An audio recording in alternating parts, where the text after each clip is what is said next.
به نام خداوند مهربان، بینندگان و هموطنان گرامی، به برنامه خودتان بازچی گپ خوش آمدید.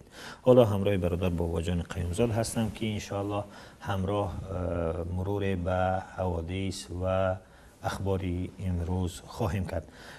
اولین خبر این میخواهیم که مطرح کنم این است که منع ازدواج با فرزندان عمک و تاقا و عمه و خاله قانونی شد. علاوه هایی که امروز روز 13 انور با کودکس اویلا وارد گردید، یعنی ازدواج با فرزندان عمه، فرزندان خاله و عمک و تاقا یعنی ممنوع شده است و این قانونی است. مثل اینکه از این به بعد مشکل کروپسیا و مشکلی نمیدونم بیکاری و بیبرقی با این قانون حل می شود. با این قانون حل می شود، ولی متاسفانه واقعا اگر نگاه کنیم این خلاف قرآن است، خلاف اسلام است. یعنی آن چیزی که خدا حلال کرده است حرام کردن است. درست است. یعنی این را خداوند اجازه داده است، ولی این مسئولین ما اینقدر جرأت دارن، اینقدر به سطح پیشروی بالا رفته هستند که قانونهای خداوند رو به چالش میکشند و میگویند که فرزندان و یعنی ازدواج با فرزندان تاقا و عمک و خاله و عمه ممنوع است، در حالی که قرآن اسلام اجازه داده است. و اونه که حضرت پیامبر صلی الله علیه و سلم میبینیم که دختر خود را فاطمه رو به حضرت علی فرزند پسری عمکش داد. بله. پس واقعا اینجا یعنی این مقامداران، این مقامات محترمی ما که قدرتی یک برق رو دادن به مردم نمیکنن، بله، اینقدر مشکل مردم حل کردن نمیتونن، ولی میآین با دین خدا، با قوانین خدا رو چیکار میکنن؟ به چالش میکشن و حلال اونها رو میگیرن حرام میکنن. بله. و یک چیز دیگر هم این است که اونها میگویند که ما در سالهای دیدیم که پس از این ازدواج های خویش تباری چندین کودک معیوب تولد شد. بله. ببین اگر شما اینقدر در فکر کودکان تاجیک هستید، اونها رو برق بدهید.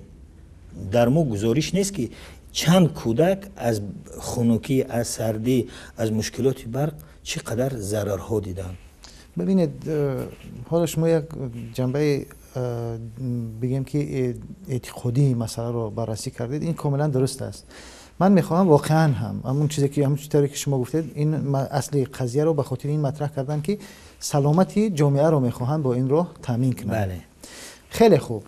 تخصصی من روانشناسی است. بله. شما بیاید تصور کنید در اکثری مسائل وقتی که با تحقیقاتی که در زمان البته این پیشتر بود تحقیقات، شاید تحقیقات جدیدی هم شده باشه، ولی پیشتر وقتی که تحقیقات انجام دادن اکثریت معیوب ها زاده سوء تغذیه و استرس هستند. بله. در اکثری مواردی که کودکان معیوب تولد می شوند، بله. علت اصلی آن معیوبی کودکان چی است؟ بله. یا سوء تغذیه. سوء تغذیه یعنی که غذای ناسالم خوردن، یعنی که نمیتوند یک مادر در هنگام بارداریش تغذیه درست داشته باشد، نمیتوند گوشت بچشد، نمیتوند میوه بخورد، نمیتوند ماهی بخورد، که اینها برای شکلگیری جنین واقعا مهم هستند. اینها چیزی اصلی را دارن در معیوب تولد شدن کودک. بله. از یک طرف، از طرف دیگر استرسی که یک مادر دارد بدترین تاثیر رو روی فرزندش میگذارد، روی جنینش میگذارد. بله. این رو تمام علم روانشناسی اثبات کرده است. بله. بیاییم یک بار فکر کنیم که یک مادر تاجیک چقدر استرس دارد وقتی که مادر از اولین روزهای بارداریش شوهرش میفرستد به کجا؟ بر مهاجرت. بله. اولین نگرانی که برای او پیش میآید چی است؟ اولین نگرانیش این است که آیا کار پیدا میکند شوهرش یا نه؟ بله. آیا شوهرش چی میشود؟ دست اون کله تراشیده های روس ملتگرها افتاده کشته نشود. تمام اینها استرس ایجاد میکنه برای اون زن. تمام اینها کدام زنی تاجیک امروز استرس ندارد اصلا؟ بیاییم یک بار برای این فکر کنیم. بیاییم مسئله رو واقعا اگر میخواهیم که با سلامت جامعه منظورمون، اگر هدف ما سلامت جامعه هست، بیاییم یک بار از این گونه مسائل ما بررسی کنیم که مسئله رو این گونه بررسی کنیم که عامل های اصلی این معلولیت یا اینکه معیوب تولد شدن کودک ها در چی است. آیا واقعا هم تمام کودک های معلول تاجیک از ازدواج خشتباری است؟ من مطمئنم که اکثریت این علت های اینها 80% از خشتباری است و از طرف دیگر 80% اینها زایده استرس هستند. در زایده استرس هستند، اون خونه ها که برابر نمیآیند. و بعد اون چیزی که گفتید وقتی کودک بگذار که شما اونقدر به کودک توجه میدید، ولی این کودکی که تولد میشه در تاجیکستان سلامت است، ولی اینکه از پدر محروم است، ولی اینکه در یک خانه 5-6 عائله زندگی میکند و اونجا مشکلات روانی خیلی زیاده هست. هزار یک مشکل هست. چرا درباره اون فکر نمیکنید؟ فقط به خاطر اینکه این کارا رو میکنند که زورشان با خدا، یعنی اونها این نمیکنند، چالش میکشن خدا رو، ولی اونهایی که در با اونها هستن و آدم ها هستن از اونها میترسن، درباره مشکل برق صحبت نمیکنن، درباره مشکل دیگر چیزا بحث نمیکنن، ولی چی یافتن؟ با خدا جنگ اعلان کردن، با خدا در این مسائل روبرو شدن.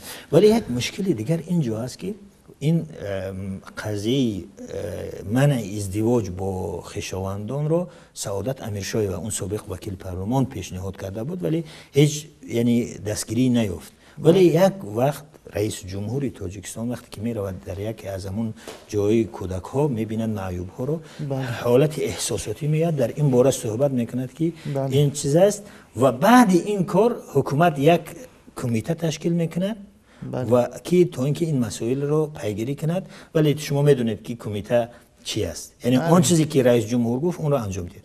ولی مشکل برادران گرامی، خواهران عزیز، بینندگان گرامی، مشکل در این است که وقتی که دموکرات یعنی است، وقتی که یکتازی است، وقتی دیکتاتوری است، طبیعت یک نفر، احساس یک نفر خواه درست باشد خواه چی در جامعه تحمیل می شود. درست است. برای همین میگوییم که وقتی که رئیس جمهور یک انسان هست میتواند که در یک حالت روانی سخت قرار داشته باشد. وقتی که اون معیوب ها را دید و بسیار چیزهای اومد، ولی وقتی که دموکرات باشد با اون میگویند که این همه مشکل در خویشتباری نیست. بسیار از معیوب های 80% معیوب هایی که هستن از خویشتباری نیستن. این رو خودی اونها میگویند. ولی متاسفانه امروز چی شده است؟ آسان با خدا جنگ کردن آسان، ولی با اونهایی که در سر حکومت قدرت هستن کسی صحبت نمیکنند، کسی نمیگوید که ببین اون امام خطیب های ما، اون مولاهای ما که امروز در نوارها درست است که در فضای مشکوک ثبت شدن، ولی میگویند که آزادی است و آزادی دینی وجود دارد. ای برادران، ای خطیب ها، ای مولاها، این کاری که امروز صورت گرفت خلاف قرآن و سنت است.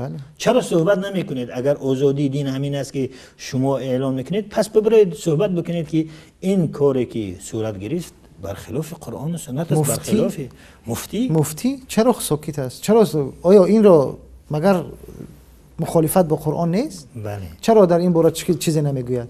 مفتی مگر فقط برای مفتی هم سیاسی شده است یا در تاجیکستان؟ یا اینکه فقط مسائل سیاسی رو باید مطرح کند مفتی؟ یا اینکه واقعا هم از اعتقادات و از جایگاه از اعتقادات مردم دفاع کند؟ ولی متاسفانه آنه که دفاع میکرد ولی امروز بیرون از صحنه سیاسی شده است. آنه که در پارلمان در این مسائل صحبت میکرد، آنه که در بین مردم میرفت در این مسائل صحبت میکرد، مطرح میکرد، بررسی میکرد، اون حزب فعلا بیرون است. اون شخصی که در مخصوصا درباره مخالفت قانونی تنظیم عنعنه و جشن و مراسم ها با اعتقادات مردم سخن گفت در پارلمان و آشکارا و این امروز در زندان است.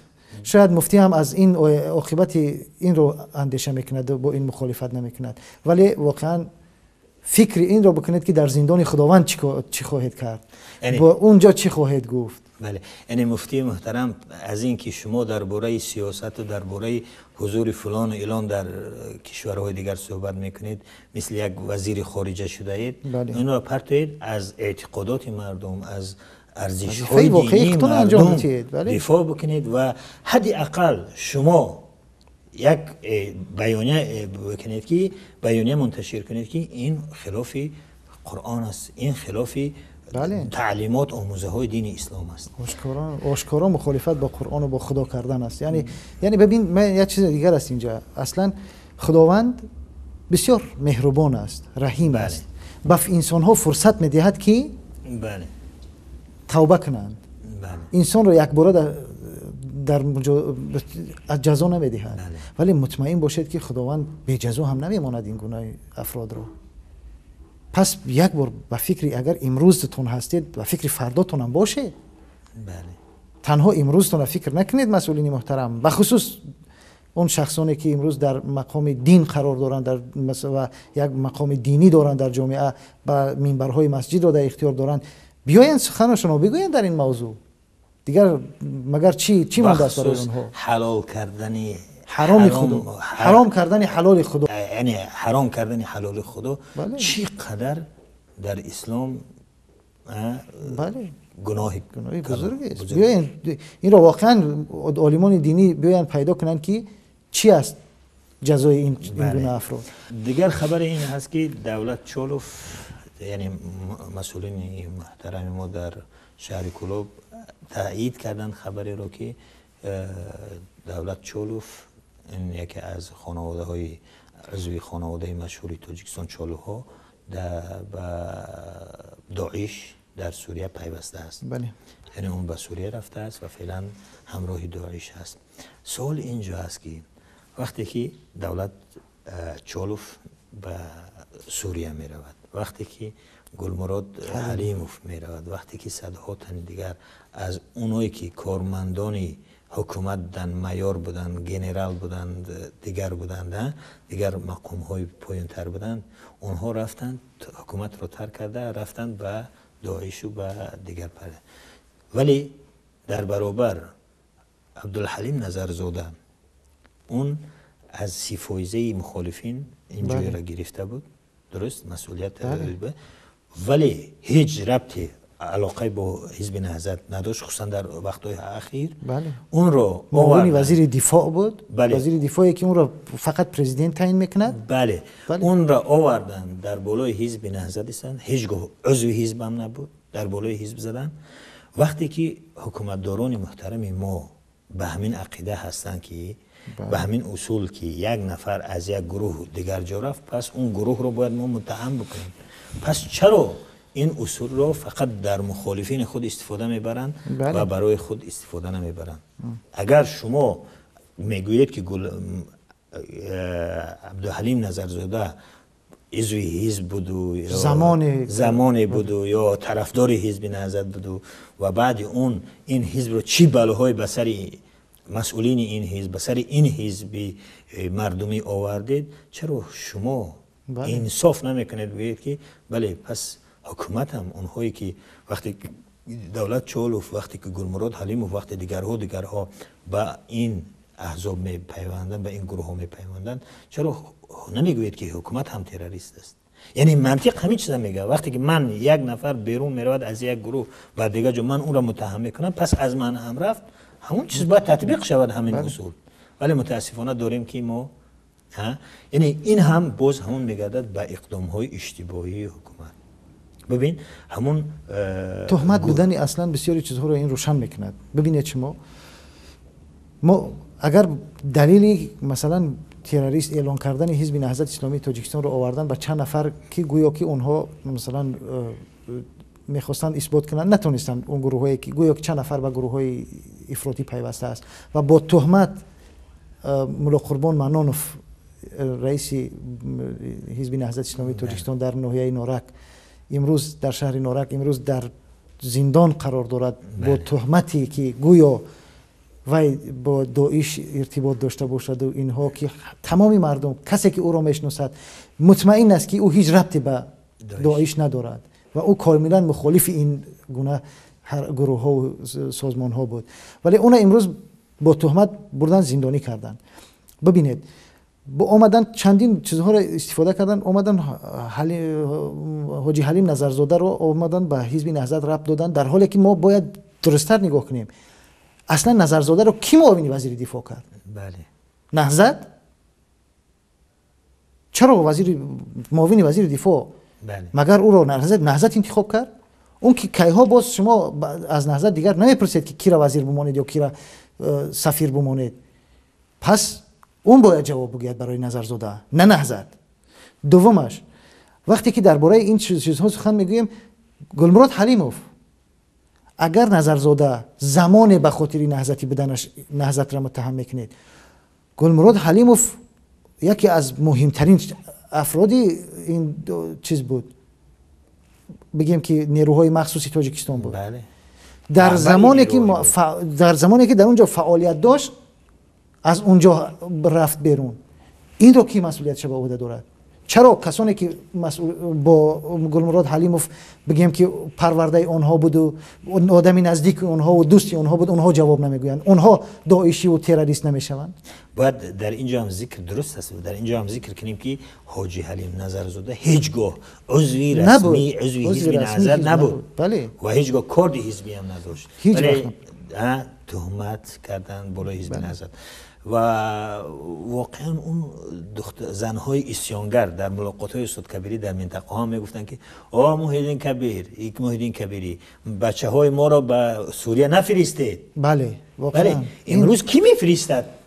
درست. این حزب نهضت، شما حزب نهضت را زده از صحنه دور کردید. بله. ولی امروز خودتون هستید، پس کی میفرستد؟ این دولت چه کی فرستاد؟ اقدام‌های اشتباهی حکومت هست که امروز بله. نمیتونن دیگر بگن که حزب نهضت هست، حزب نهضت سبب شد که دولت چالوف یا گلمراد حلیموف یا دیگری ها تاجیکستان رو ترک کردن، بلکه اون اقدام های اشتباهی حکومت است. خودی گلمراد حلیموف گفتن که وقتی که درباره حجاب این توطئه را خواستن احداث بکنن، اون به همین خاطر یکی نفرتش اومده. بله. یعنی محدودیت های دینی، یعنی واقعا هم پس باید در اینجا حکومت نه درباره واقعا در پشت جدی فکر کند که این اقدام های اشتباهی خودش است که باعث می شود که جوانان به دیگر گروه ها به دیگر کشورهایی که در اونجا جنگ هست به اونجا می رود. بله. نه دیگر و دیگر و دیگر. درست است. دیگر خبری که ما داریم این است که در گذشتی پولاد ابویف ادیب و فعال سیاسی و عضو شورای سیاسی حزب سوسیال دموکرات هم بود. ما در گذشتی او را به خانواده ادیب پولاد ابویف و همچنین به حزب سوسیال دموکرات رهبریت حزب سوسیال دموکرات تسلیت میگویم و امیدواریم که خداوند او را بیامرزد، جایش را جنت کند و پیروانش راه او را ادامه دهند. بله. این پولاد ابویف واقعا یک کتاب نوشته کرده است به نام تشنگی دریا، ولی کمیته امنیت در سال 2003 کمیته امنیت این را منع کرد و حتی اونی که الکترونیکی نسخه الکترونی اون را منع کرد و گفت که این باید منتشر شود و واقعا یک آدم فعال سیاسی بود، یک درد داشت. این به ماه ینور سال گذشته منظومه به شهرت قدرت و ادوکت زندانی تاجیک بخشیده بود و برای شهرت یک منظومه چی کرده بود که این را به سمع بخش از اون اشعار رو به سمع شما میخونیم. جهان را این قبیل حیران نمودند، حقیقت را ببین زندان نمودند. بود از این مگر بالا جنایه، اگر آزادی شد اینجا خطایه. باز در دیگر جا میگوید که عدالت خود در این جام بدنام، جهالت به فساد در اوج اعلام. در این جامعه که سود و پرکرارش، مگر بود ذره عدل در قرارش. بگردید تهمت و اغوا در اینجا، به جای قانون با امر بالا. حقیقت جوی شهرت قدرت و دیگرهایی که هستند، حقیقت جوی کجا جایش به زندان، کجا تهمتگری در عیش دوران. گریبان میگیرم زین کار و کردار، کی گردد بیگناه بر صد گناه بار. جهان را این قبیل حیران نمودند، حقیقت را ببین زندان نمودند. واقعا یک نه تنها به شهرت بلکه به اکثریت این زندانی های سیاسی و زندانی های اجتماعی امروز تاجیکستان درست میگیرد. بله. فرهاد رحیمی پرزیدنت اکادمی علوم تاجیکستان سر و صداها درباره تجلیل از 4000 سالگی دنغره را به اساس خواند. بله. رئیس اکادمی علوم تاجیکستان میگوید که چنین حکومت قصدی جشن 4000 سالگی دنغره را ندارد، ولی در خود گفتن که در خود کنگورت که منطقه زادگاهی بسیاری از مقامات ارشدی تاجیکستان هستند، اونجا میگوید که در اونجا چیزی را یافتند که یک موقع جام‌های پیدا کردن که با 13-14 عصر پیش از میلاد برمیگردن. بله. پس این هم خیلی 4000 سالگی دنغره، این هم یک چیز جدیدی هست که ماشاءالله، یعنی دنغره آزی داره در تاجیکستان میدان هوایی بین المللی اونجا بین شود 4000 سالگی، یعنی از زادگاهی خیلی پربرکتی بوده است که اینقدر وزیر کبیر زاده است در وزیر کبیر زاده است. بله. شبکه خبرگزاری الجزیره، یعنی شبکه خبرگزاری که عربی که در قطر قرار دارد، درباره تاجیکستان یک مقاله را منتشر کرده است که در این مقاله میگوید که تاجیکستان در آستانه بازگشت به جنگ شهروندی یا به ناآرامی ها. واقعا در این، اگر این مقاله الجزیره رو برادرانی که عربی رو میفهمند و انگلیسی رو میفهمند بخونند، در اونجا آمده است که تاجیکستان خود رحمان با این اقدام های غیر دموکراتیش سبب شده است که تاجیکستان رو به سوی ناآرامی ها میبرد، یعنی با این اقدام هایش. و واقعا در اینجا هم ذکر شده است و از اون گزارشی سازمان بین المللی بحران به اقتباس آورده است که امام علی رحمان و تیم اون با این اقدام هایی که علیه حزب نهضت انجام دادن، سازشنامه صلح که جنگ 5 ساله را به پایان داد و با صد رنج عذاب به دست آمد، اون را با این اقدام هایشان را شکستند و واقعا تاجیکستان را باز در اینجا هم میگوید که یکی از فقیرترین کشورها است و یک تهدید ناامنیتی نه تنها به تاجیکستان بلکه به منطقه آسیا مرکزی می باشد. و دیگر خبری که اینجا ما داریم این است که مقامات تاجیک گفتند که 207 میلیون فایده تاجیکستان از سیاحان خارجی، یعنی تاجیکستان از سیاحان خارجی 207 میلیون فایده از زون خود کرده است. واقعا عجیب است. من نمیدونم این امور از کجاست و شاید درست باشد، ولی واقعا با اون چیزی که در تاجیکستان میبینم و با اون چیزی که در شرایط امکاناتی که در تاجیکستان میبینم و در دیگر جاها، من واقعا باوری دارم که تاجیکستان میتواند یکی از مهمترین کشورهای سیاحی گردد، در گردشگری گردد در منطقه، ولی همیشه یک ثبات و آرامش برای این مهم است. مثلا چند وقت پیش من در بیشکک در قرقیزستان بودم. در قرقیزستان مشاهده می شود، واقعا مشاهده می شود که یک قشر میانه وجود دارد. یک مردم در تاجیکستان اصلا قشر میانه تقریبا وجود ندارد. یک قسم بالا هست، یک قشر کمی مثلا میانه و دیگر قشر پایین است. این مصیبت است. این تفاوت، این فرق، این مصیبت میارد برای جامعه بالاخره.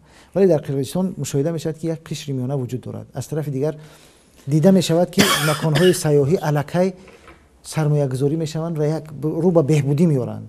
ببین وقتی که شما در کنار راهها، در مثلا در جاهای در شهر گردش میکنید، گشت و گذار میکنید، میبینید خارجی و سیاحان رو. ولی در تاجیکستان با وجود این که واقعا این رو میگویم که بهترین منظره های طبیعی رو دارد، جاهایی را دارد، امکاناتی را دارد تاجیکستان که اگر اونها واقعا درست اگر سرمایه گذاری شوند، اونها اگر مونوپول یک گروه نشوند، اونها اگر در اختیار مردم قرار گیرند و سرمایه گذاری درست انجام داده شود، یک چیزی می شود که میتونم گفت که آینده یکی از بهترین مکانهای گردشگری می شود. ولی در حال حاضر اصلا حیرانم من واقعا که آیا زیربنا برای این بخش وجود داره در تاجیکستان؟ در تاجیکستان شما تصور کنید وقتی که ما مثلا همین چند وقتی پیش اون سفیدورک میگوین با جای ورزش های گردشگری رو باز میکردن، واقعا اون یک نعمتی به‌بهاست برای تاجیکستان. میدونید یک جایی هست که میتوان بهترین بازی های زمستانه رو در اونجا برگزار کرد. جای بسیار زیبا، اینقدر تمام چیزا میشود در اونجا کرد. خب ولی تا امروز اونجا چی هست؟ اونجا همون خوابیده است، اصلا هیچ سرمایه روش نرفته است، هیچ چیزی با اینکه یکی از خشتباری رئیس جمهور مسئول این چیزا شد، مسئول بخش لباس های زمستانه شد، امیدواریم که شاید بهبود پیدا کنند. خب مثل فوتبال تاجیکی، ولی نه اینکه در 4 سال این پایان میفراید، ولی باز زمینه ها برای پرزیدنت شدنش، پرزیدنت کشور، رئیس جمهور شدنش. ببینید یک مسئله دیگر هم هست که ما راههای ما برای چیزا این گردشگری جوابگو نیستند. حاضر اصلا راههای ما جوابگو نیستند. اصلا کروپسیایی که در جامعه ما وجود دارد گردشگران ما رو میگریزاند. اصلا مناسبتی درست در کشور ما از طرف مقامات راه اندازی نشده است. همون ویدیوی معروفی که در همه جا دور میزند، یک نفر از گردشگران حتی میخواهد رشوه میخواهد تو چیزی از اونها را چیزشون را میگیرد تو با آنها برگرداند.